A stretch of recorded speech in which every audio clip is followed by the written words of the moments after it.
Hey guys, this is GoldenKnight27 going to be doing a video for you guys about a sensitive subject in the Yu-Gi-Oh community, which is net decking. Reason that I'm creating this video is because sometimes net decking gets a bit of a bad rep.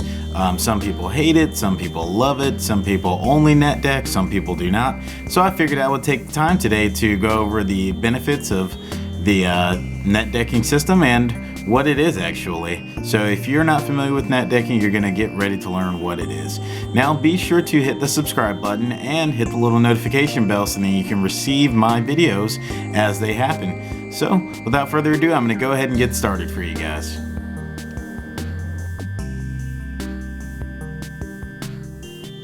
Alright, so what is net decking? So basically what is universally defined as net decking is when you see a video or see a deck profile that someone has posted online and you basically take what they have created or what they use and you use it as your deck. Now net decking can be something such as doing an exact copy of the deck or basically using a platform of the deck and building around some of the pieces and combos and engines that you see in the deck. Some examples of net decking is, say if a creative combination was created such as PK Fire, which was made popular by Jeff Jones, and then after that deck happened, you saw everybody was playing PK Fire. It became a thing that you saw at your locals, it was topping all the time in all of the tournaments. So net decking is basically taking a product that someone else has created and using it as your own to be used in Yu-Gi-Oh competition. So that's exactly what net decking is, and let's get into some of the details. So who does net decking? Well, there's a lot of people that do net decking. You see a lot of the big time players that are net decking, so they'll see a video and they will decide, hey, I want to go ahead and use this deck. They will build that deck and play it for a competition, use it to top tournaments. So that's pretty much who does it. It can be big players, it can be pretty much anyone. I don't want to say everyone because some people will get mad and they will say, oh, I don't net deck, I only create new original decks, you know. So a lot of people do it, and here are some of the pros for net decking. So net decking is good because what you will find is the benefits of it is it's a deck that's been tried and true and tested, because most of the time the deck that you're going to copy is going to be one that has been used to win a competition. So you're not going to net deck someone's deck that is irrelevant. You net deck someone's deck that is winning. If you are a competitive player and you are playing to win and you see someone who has a deck and a formula, an idea that works really well, you might use it. So one of the perks is you're getting a deck that has already been tested, one that has already won, so then you can go in, you prepare the cards that you need, put the deck together, and you've got a finished product that is ready to be played competitively. So that's one of the major benefits of it.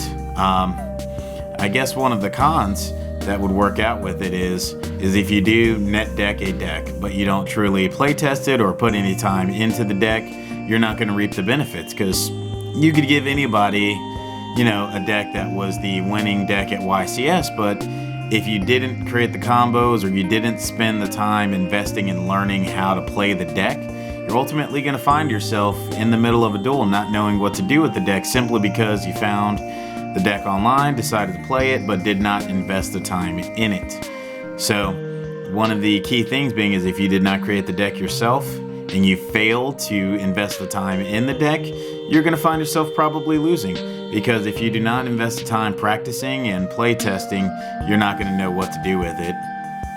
It's like handing someone the most powerful gun, but they've never shot a gun before. Are they going to be very deadly with it and say if we put them on the battlefield? No, you have to practice with it. Practice makes perfect. Another one of the cons that we will see is it kind of makes the playing field in tournaments a little bit more narrow, so you're going to have a little bit less creativity as far as what you're going to be expecting and what you're going to be seeing, which could be just a little boring sometimes, especially if there's a certain deck that you have a hard matchup with and you've not really found a way to get over it. You're probably going to get frustrated because you're going to be playing the same few decks. On the flip side of that, me being someone who can find the positives in anything, yeah, one of the pros is if everyone is playing similar decks or playing the meta, you kind of know what to expect. It makes side decking a lot easier. It makes tweaking your deck a lot easier because you know what your opposition is going to be. So it's a blessing and it's also a curse. You know, if I go into a tournament knowing I'm going to see the same 4 decks, like if I know I'm going to see Metalfoes or I'm going to see ABCs, or coming up you're going to see Zodiacs. If I know what I'm playing, why would I be upset that I know what I'm playing? Because I'm going to know what to expect. I'm going to know what to side deck. I'm going to know what I need to try to interrupt, what kind of plays I need to try to make to prevent them. So that's another positive to it, is you know what to expect. So it's positive and negative depending on your outlook on the game or your outlook on tournaments. Another pro is, which a lot of people fail to see because they just assume everybody who's playing a meta deck, or assume that everyone who is net decking only wants to play to win and they don't want to have fun. But let's use an example, and I'll speak from personal opinion and personal experience. So before, maybe about a year ago, I was trying to mess around with heroes because I was able to acquire the hero structure decks fairly cheap before they, you know, became like $25 and things such as that. So I was trying the deck and, you know, just wasn't really working for me. And I kept getting frustrated and angry. And then I was like, okay, someone out there has got to have this thing figured out, because I knew, even though I hadn't played the deck before, that people were successful with it. So what did I do? I got online, seen what other people were doing, and rather than, you know, doing an exact copy of what other people had, I used what resources I had to kind of manipulate and to create some of the strategies that they were using. So I used it as inspiration rather than taking someone else's deck and saying it was mine. I use it for inspiration. So say if you've got someone who's got an older archetype or a deck that's not the current meta, but they go online and see how someone is able to make the deck usable and playable against the meta, you've got a player now that can continue to play this deck that they initially were having troubles with, but because they found someone who was willing to post online and show what was working for them, you've got a player that's still playing a non-meta deck. So net decking isn't just for the meta, which people just assume that it is, and in which case that I picked up heroes right after Cosmo. Heroes weren't really meta. There was no Tree Toad yet at this point in the hero build, so it was just massed heroes in the rank 4 toolbox. So, you know, just getting inspiration definitely helps. That's another benefit to net decking. So I don't really know why net decking gets a bad rep.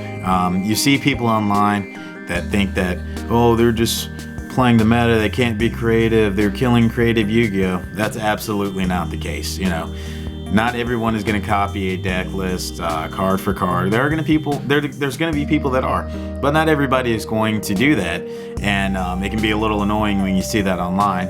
You know, I tend to stay out of online arguments and debates about cards that people are playing and decks that they're playing. I'll give positive feedback on a deck if I can, but I try to stay out of that. But on both sides, people who create creative decks usually get, you know, crapped on, and then on the other end, the people that play the meta or decks that are similar to each other, they get crapped on as being uncreative. So in my opinion, I think that net decking is good because you get to see what other people are playing, see what is working, and you can try to imitate a formula that works. Not necessarily the deck card for card, but the formula that works.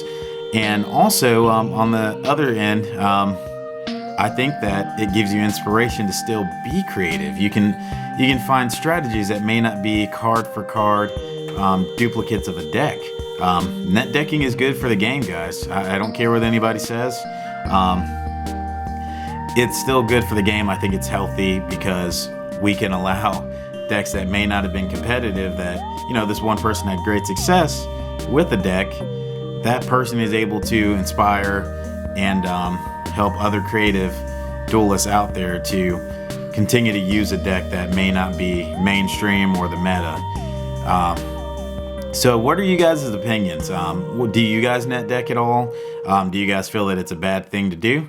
Let me know down in the comments. I will interact with you guys. And as I've said, I'm not going to get into arguments with anybody because I am an adult. Let me know what you guys think. Be sure to subscribe.